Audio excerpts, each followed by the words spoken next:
Cuando me aproximé a la ciudad sin nombre, comprendí que estaba maldita.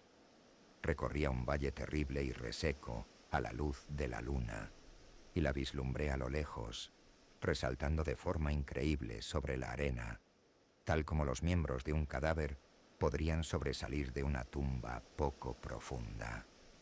El miedo se albergaba en ese vetusto superviviente del diluvio, esa tatarabuela de la más antigua de las pirámides, y había un aura invisible que me rechazaba, instándome a renunciar a los antiguos y siniestros secretos que ningún hombre debe contemplar y a los que ningún hombre había osado nunca acercarse. La ciudad sin nombre se halla perdida en lo más profundo del desierto de Arabia, desmantelada y en ruinas, con sus bajos muros ocultos por las arenas de incalculables edades. Debía estar en tal estado ya antes de que colocasen la primera piedra de Memphis, y mientras los ladrillos de Babilonia estaban aún por cocer. No hay leyenda tan antigua como para recoger su nombre o recordar cuando aún estaba viva, pero se la menciona en susurros en torno a los fuegos de campamento y es mentada por las abuelas en las tiendas de los jeques, por lo que todas las tribus la evitan, sin saber muy bien por qué. Fue con este lugar que Abdul al-Hazred, el poeta loco, soñó la noche anterior a cantar su inexplicable pareado, que no está muerto lo que puede yacer eternamente, y en los eones por venir aún la muerte puede morir. Debía haber sabido que los árabes tenían buenas razones para evitar la ciudad sin nombre, la ciudad citada en extraños cuentos, pero nunca vista por hombres vivos. Sin embargo, yo los desafié, adentrándome con mi camello en el desierto no hollado. Tan solo yo la he visto, y es por eso que ningún otro semblante luce unas líneas de miedo tan espantosas como las mías, por lo que ningún otro hombre tiembla de una forma tan horrible cuando el viento nocturno hace estremecer las ventanas. Cuando la descubrí en esa horrible quietud de sueño eterno, me miró estremecida por los rayos de una luna fría en mitad del calor del desierto. Y, al devolver la mirada, se esfumó la alegría de hallarla, y me detuve con mi camello a la espera del alba. Aguardé 4 horas, hasta que el este viró al gris y las estrellas se esfumaron, y el gris se tornó claridad rosácea, ribeteada de oro.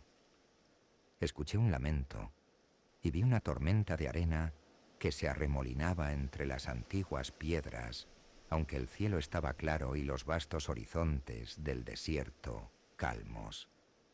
Entonces, de súbito, sobre el lejano borde del desierto, se alzó el ardiente filo del sol, entrevisto a través de la pequeña tormenta de arena que ahora se alejaba, y en mi febril estado creí que, desde alguna profundidad remota, se alzaba un musical estruendo metálico para saludar al fiero disco, tal y como Memnón lo saludaba a orillas del Nilo.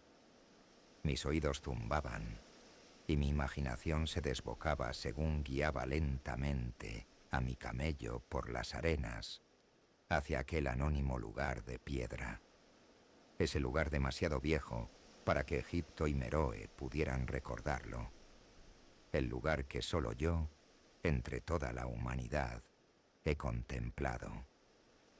Merodeé de un lado para otro, entre los informes cimientos de casas y palmeras, sin encontrar ni una talla o inscripción que hablase de aquellos hombres, si hombres eran, que construyeran la ciudad y viviesen en su interior tanto tiempo atrás. Tan mala antigüedad del sitio resultaba malsana, y porfié en la búsqueda de algún signo o aparato que probase que la ciudad, en efecto, era obra de la humanidad. Ciertas proporciones y dimensiones de las ruinas me disgustaban. Acarreaba conmigo algunas herramientas, y excavé generosamente entre los muros de los edificios en ruinas, pero los progresos eran lentos y no apareció nada de relevancia. Cuando volvieron la noche y la luna, sentí un viento frío que traía miedos nuevos, así que no me atreví a continuar en la ciudad. Al abandonar las antiguas murallas para la pernocta, un pequeño torbellino de arena se abalanzó a mis espaldas, soplando sobre las piedras grises a pesar de que la luna brillaba y el resto del desierto estaba en calma. Me desperté al alba saliendo de un carrusel de sueños horribles, los oídos aún repicando con algún tañido metálico.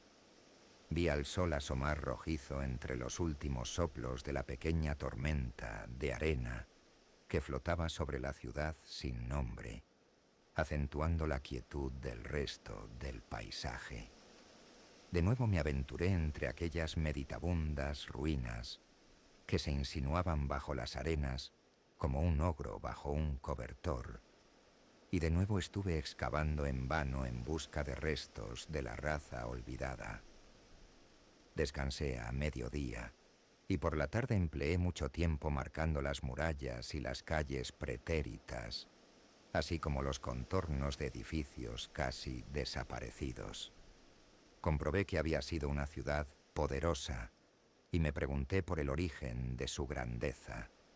Me pinté todo el esplendor de una era tan antigua que los caldeos no podían recordarla, y pensé en Sarnath la maldita, que se levantaba en la tierra de Manar cuando la humanidad era joven, y en Id, que fuera esculpida en piedra gris antes del alba de la humanidad.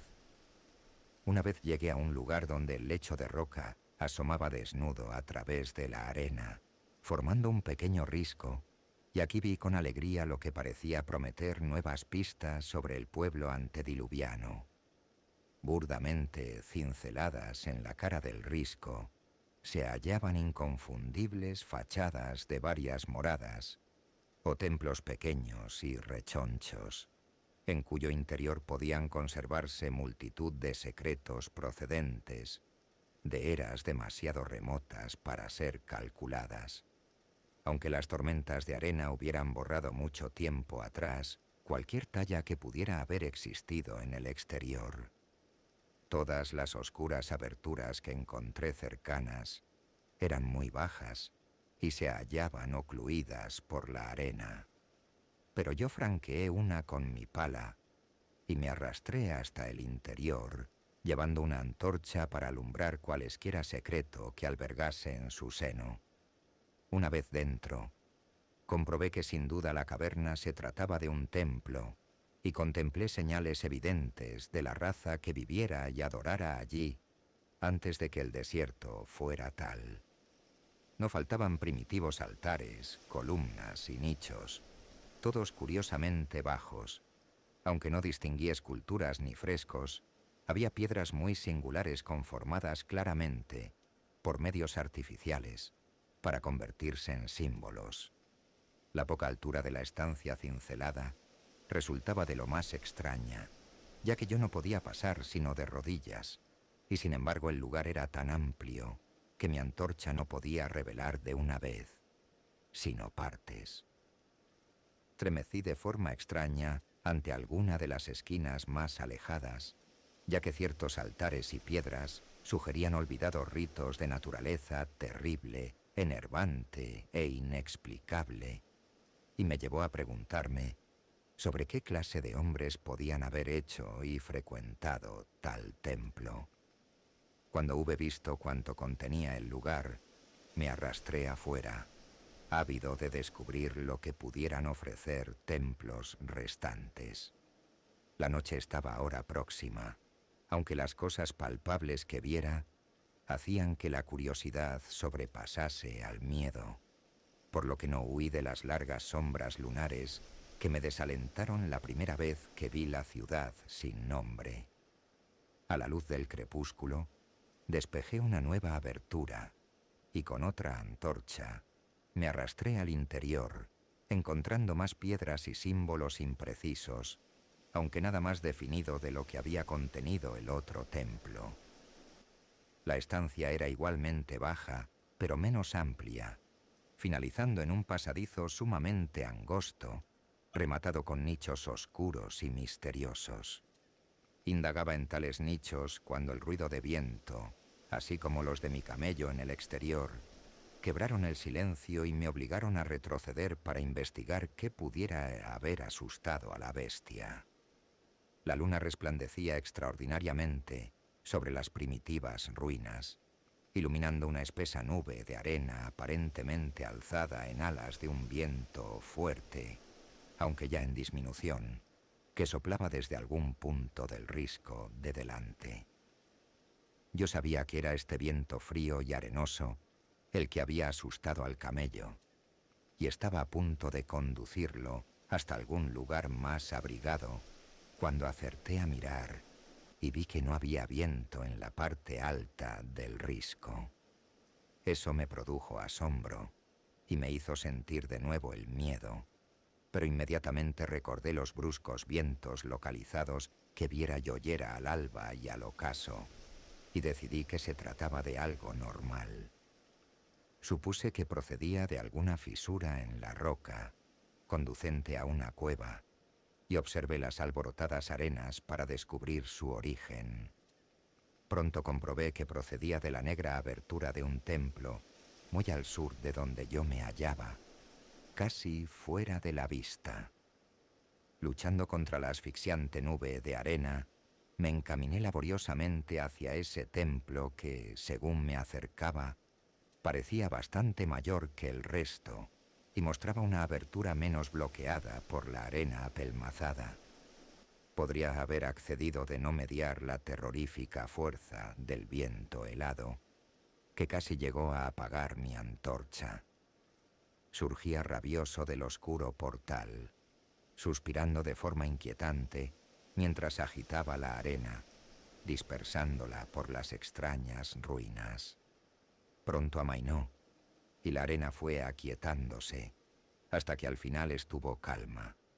Pero una presencia parecía merodear entre las espectrales piedras de la ciudad y, cuando lancé una ojeada a la luna, ésta pareció temblar como si se reflejase en aguas inquietas. Me sentía más espantado de lo que soy capaz de explicar, pero no lo bastante como para apagar mi sed de maravillas. Así que tan pronto como el viento hubo amainado lo bastante, me introduje en la estancia oscurecida de la que éste brotaba. Este templo, tal como supusiera desde el exterior, resultaba mayor que cualquiera de los visitados antes, y se trataba presumiblemente de una caverna natural, ya que albergaba vientos procedentes de algún lugar situado más allá. Aquí pude mantenerme erecto hasta cierto punto, pero descubrí que las piedras y altares eran tan bajos como en los demás templos. Por primera vez, advertí en los muros sinuosos trazos de pintura que casi se habían desvanecido, descascarillado, y en dos de los altares, con creciente excitación, descubrí un laberinto de tallas curvilíneas bien realizadas. Según sostenía en alto la antorcha, me pareció que la forma del techo era demasiado regular para ser natural, y me pregunté qué prehistóricos canteros lo habrían trabajado. Su habilidad técnica debió ser notable. Entonces, un fogonazo de la caprichosa antorcha me mostró lo que buscaba, la apertura hacia aquellos remotos abismos de donde provenía el repentino viento, y me sentí desfallecer al comprobar que se trataba de una puerta pequeña y obviamente artificial abierta en la roca viva. Adelanté mi antorcha, contemplando un túnel negro con un techo que se arqueaba sobre una tosca escalera de peldaños muy pequeños, numerosos y muy pronunciados. Siempre veré esos peldaños en mis sueños, ya que llegué a conocer lo que significaban. En ese instante apenas sabía si darles el nombre de peldaños o el de simples resaltes para los pies en un vertiginoso descenso.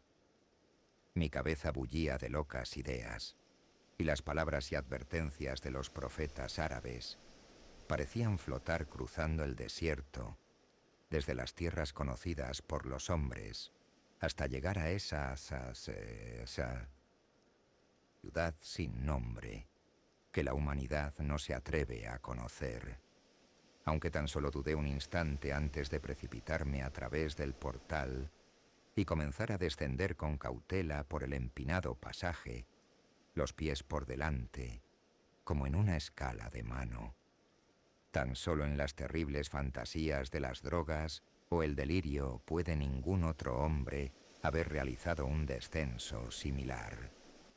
El angosto pasaje iba hacia abajo sin fin, como si se tratase de algún odioso pozo fantasmal, y la antorcha alzada sobre la cabeza no llegaba a iluminar las desconocidas profundidades hacia las que me deslizaba.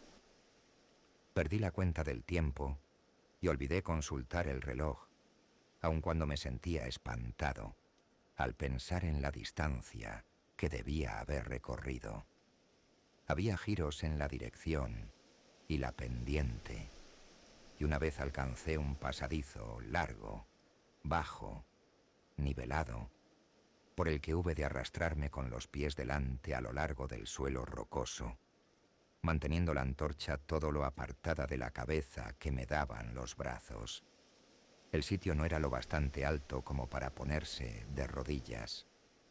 Tras de eso, llegaron más escalones empinados y yo aún iba deslizándome sin fin, cuando mi debilitada antorcha se apagó. No creo haberlo notado en el momento, ya que cuando me di cuenta aún la sujetaba en alto, como si todavía ardiera. Yo estaba bastante desequilibrado por culpa de esa ansia de lo extraño y lo desconocido que ha hecho de mí un vagabundo y un buscador de lugares lejanos, antiguos y prohibidos. En la oscuridad, relampaguearon en el interior de mi cabeza fragmentos de mi adorado compendio de saberes demoníacos, máximas de Al-Hazred, el árabe loco, párrafos de apócrifas pesadillas de Damascio e infames sentencias del delirante imagen du monde de Gautier de Metz.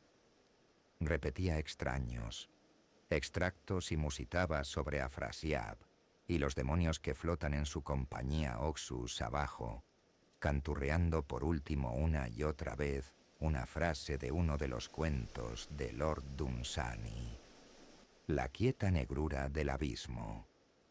En cierto momento en que el descenso se hizo asombrosamente rápido, recité monótonamente algo de Thomas Moore, hasta que tuve miedo de entonarlo más.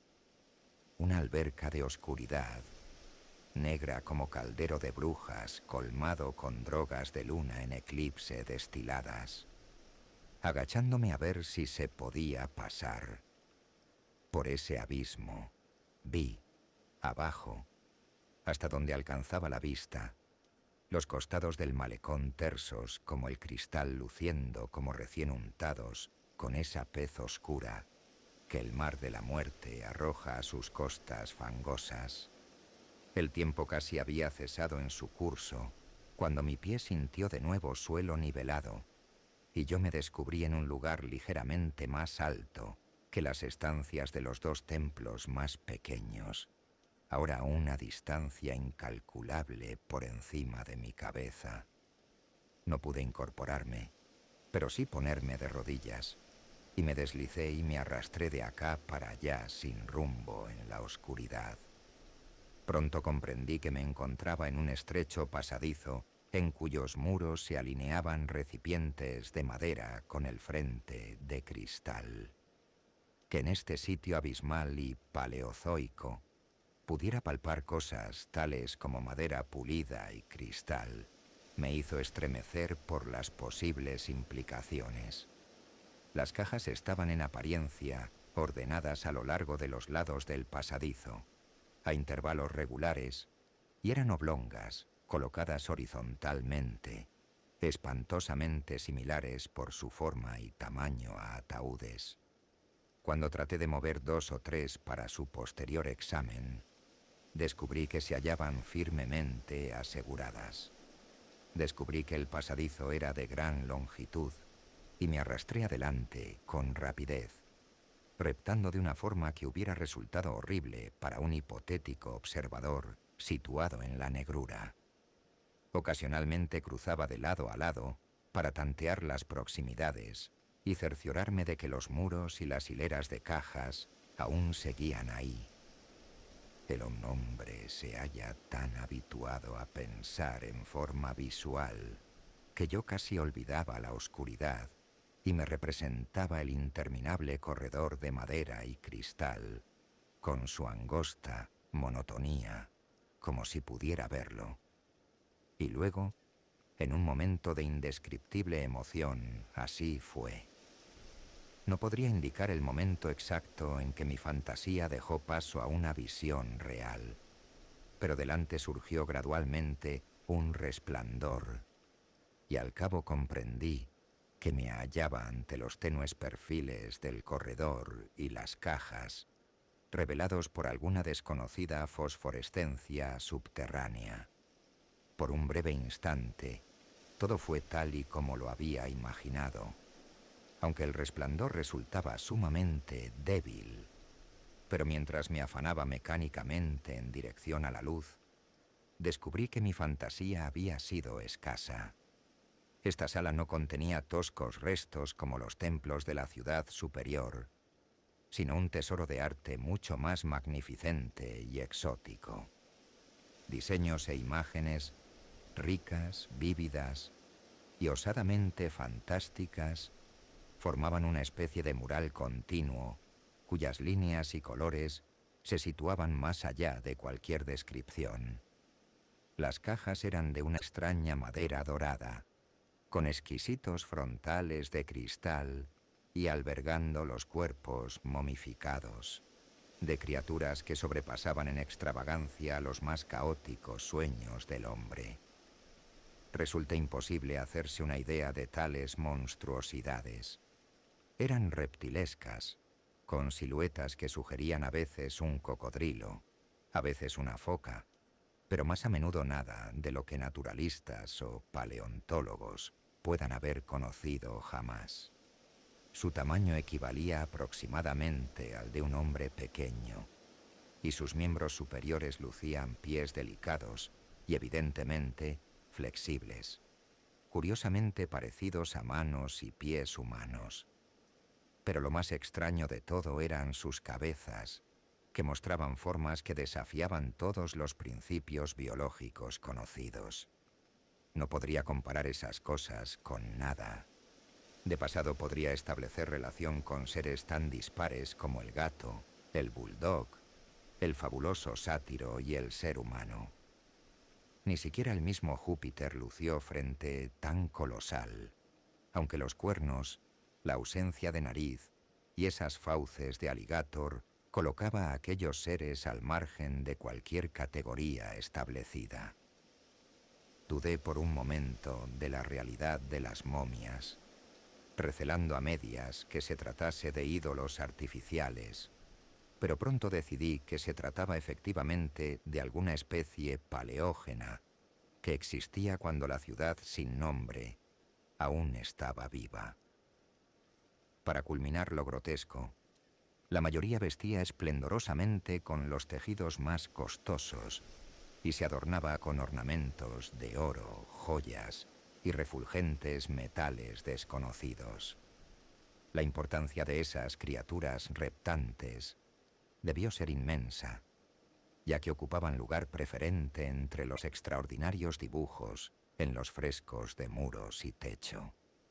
Con un arte sin par, habían sido representadas por el artista en su propio mundo, donde había ciudades y jardines acordes a sus dimensiones, y no pude por menos que pensar que su historia pintada era una alegoría, quizás representando el progreso de la raza que los había adorado.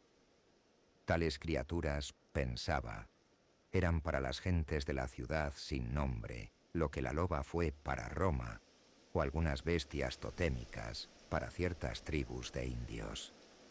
Desde esa perspectiva, creí poder trazar a grandes rasgos la maravillosa epopeya de la ciudad sin nombre, el relato de una poderosa ciudad costera que gobernara el mundo antes de que África emergiera de las aguas, así como de sus convulsiones cuando el mar se retiró y el desierto llegó reptando hasta el fértil valle que la sustentaba. Contemplé sus guerras y sus triunfos, sus disensiones y derrotas, y su posterior y terrible lucha contra el desierto, cuando cientos de sus habitantes, aquí alegóricamente representados por los grotescos reptiles, se vieron forzados a excavar de forma maravillosa las rocas con rumbo a otro mundo anunciado por sus profetas. Todo ello resultaba tremendamente extraordinario y realista, y su relación con el espantoso descenso efectuado era innegable. Incluso reconocí los pasadizos. Mientras me deslizaba por el corredor hacia donde la luz era más brillante, contemplé posteriores estadios de la epopeya mostrada. El último adiós de una raza que habitara la ciudad sin nombre y su valle durante 10 millones de años. La raza cuyos espíritus se mostraban reacios a dejar los lugares que sus cuerpos conocieran durante tanto tiempo, donde se habían establecido como nómadas en la juventud de la tierra, esculpiendo en la roca virgen aquellos santuarios primitivos donde nunca habían dejado de celebrar sus ritos. Ahora que gozaba de mejor luz, estudié con más detenimiento las pinturas y recordando que los extraños reptiles debían representar a los hombres desconocidos, reflexioné acerca de las costumbres de la ciudad sin nombre. Había muchas cosas peculiares e inexplicables. La civilización, que incluía un alfabeto escrito, había llegado en apariencia hasta un nivel superior al de aquellas inconmensurablemente posteriores culturas de Egipto y Caldea, aunque existían curiosas omisiones. Por ejemplo, no pude encontrar pinturas representando muertes o costumbres funerarias, excepto en lo tocante a guerras, violencias y plagas, y me interrogué sobre esa reticencia ante lo que se refería a la muerte por causas naturales. Era como si hubiera una idea de inmortalidad terrena que hubiera sido fomentada hasta convertirse en una ilusión de lo más querida. Aún más cerca del final del pasaje, habían pintado escenas de la máxima imaginación y extravagancia, impactantes imágenes de la ciudad sin nombre en su proceso de desertización y ruina progresiva, y del extraño nuevo mundo o paraíso hacia el que la raza se había abierto paso a través de la roca. En tales panorámicas, la ciudad y el valle desierto se mostraban siempre a la luz de la luna, con un halo dorado aureolando los muros abatidos e insinuando a medias la espléndida perfección de los primeros tiempos, pintado por el artista en un estilo espectral y esquivo. Las escenas periodísticas resultaban casi demasiado estrafalarias para ser creíbles, retratando un mundo oculto de día eterno, colmado de gloriosas ciudades y etéreas colinas y valles. Muy al final, creí distinguir signos de anticlímax artístico. Las pinturas resultaban menos habilidosas y mucho más estrafalarias que incluso la extravagancia de las primeras escenas. Parecían consignar una lenta decadencia de los antiguos valores, unida a una creciente hostilidad contra el mundo exterior, del que fueran desalojados por el desierto. Los cuerpos de las gentes, siempre retratadas mediante los sagrados reptiles, parecían menguar gradualmente, aunque sus espíritus, tal como se mostraban flotando sobre las ruinas a la luz de la luna, ganaban en proporción. Sacerdotes demacrados, representados como reptiles de ornados ropajes, maldecían el aire superior y todo cuanto lo respira, y una terrible escena final presentaba a un hombre de primitivo aspecto, quizás un pionero de la antigua Irem, la ciudad de las columnas, despedazado por las gentes de aquella raza más antigua. Recordé cuánto temían los árabes a la ciudad sin nombre, y me congratulé de que más allá de aquel punto, los muros y el techo, grises, estuvieran desnudos de pinturas. Mientras observaba el despliegue de historia mural, me había ido aproximando hasta muy cerca del salón de techos bajos y reparé en un gran portal a través del que brotaba la fosforescencia que me daba luz. Arrastrándome hacia allí, prorrumpí en un gran grito de tremendo asombro ante lo que había del otro lado, ya que en la otra y más brillante estancia se encontraba un ilimitado vacío de radiación uniforme, de forma que uno creería estar contemplando desde la cumbre del Everest un mar de brumas bañadas por el sol. A mis espaldas había un pasaje tan estrecho que no podía ponerme en pie. Ante mí se encontraba una inmensidad de resplandor subterráneo. Yendo del pasadizo al abismo, se hallaba el primer tramo de una empinada escalera, peldaños pequeños y numerosos, parecidos a los de los negros pasajes que había atravesado.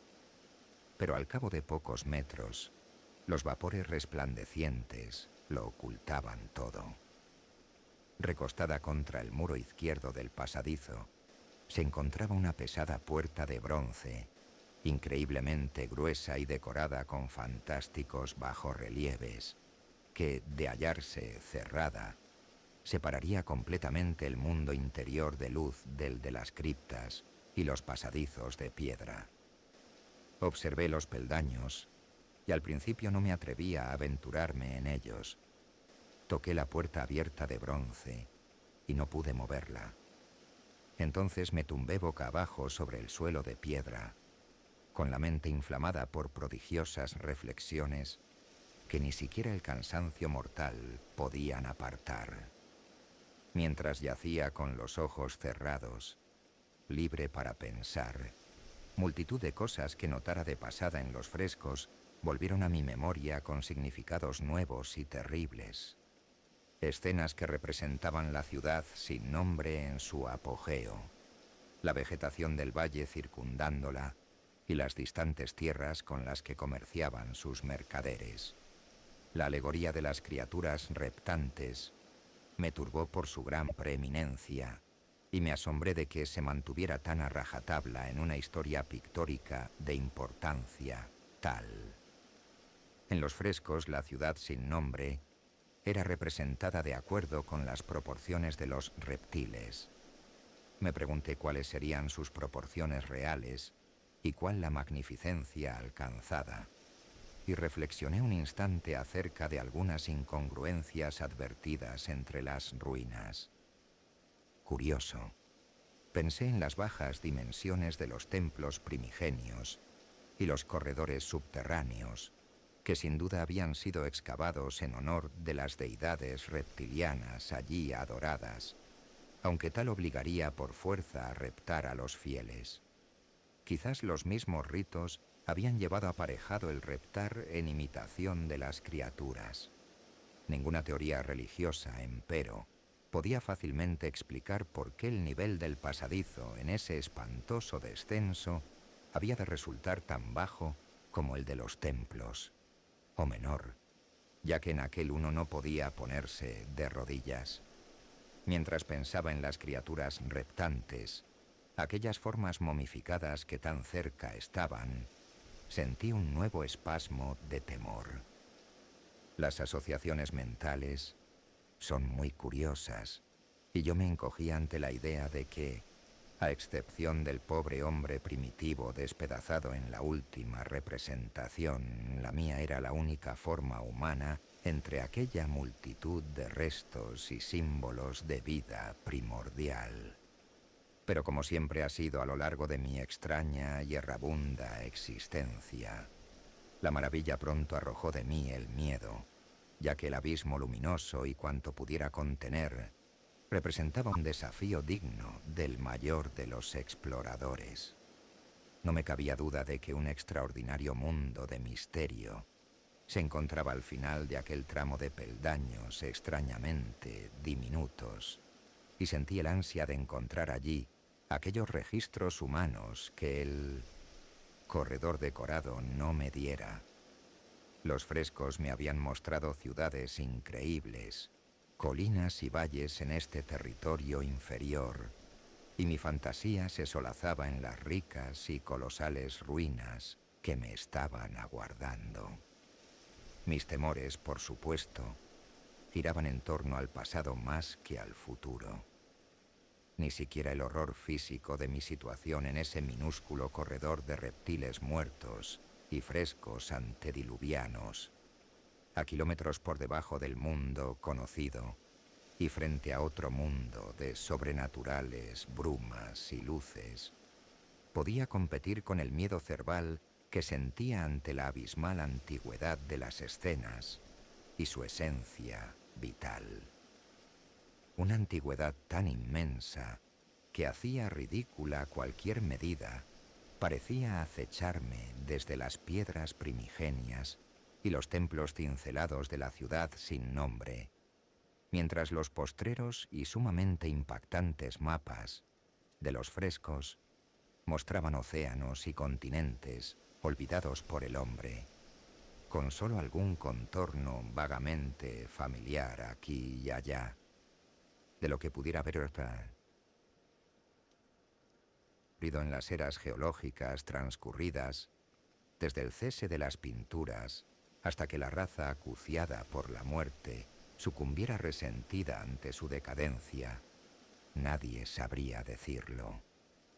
Esas cavernas y los territorios luminosos de más allá habían una vez rebosado de vida, pero ahora yo estaba solo junto a restos tangibles y me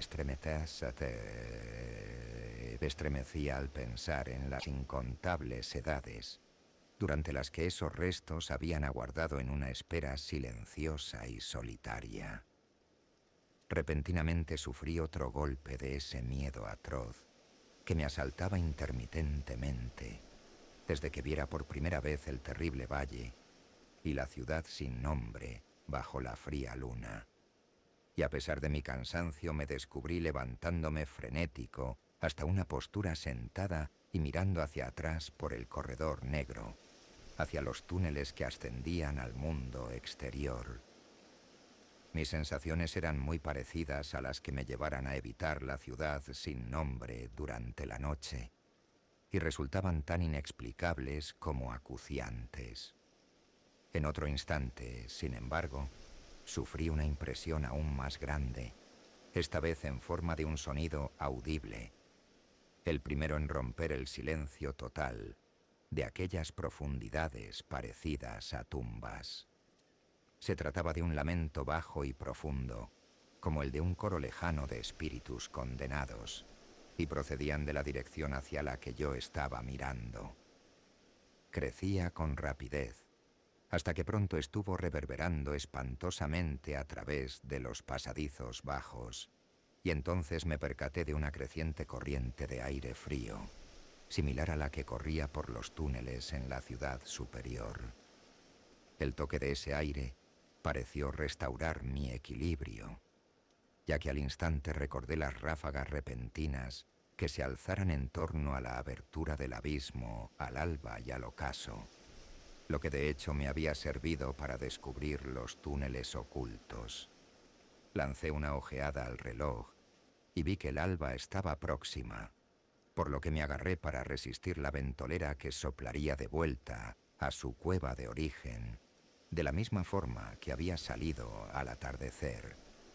Mi temor volvió a menguar, ya que un fenómeno natural acostumbra a disipar las cábalas sobre lo desconocido.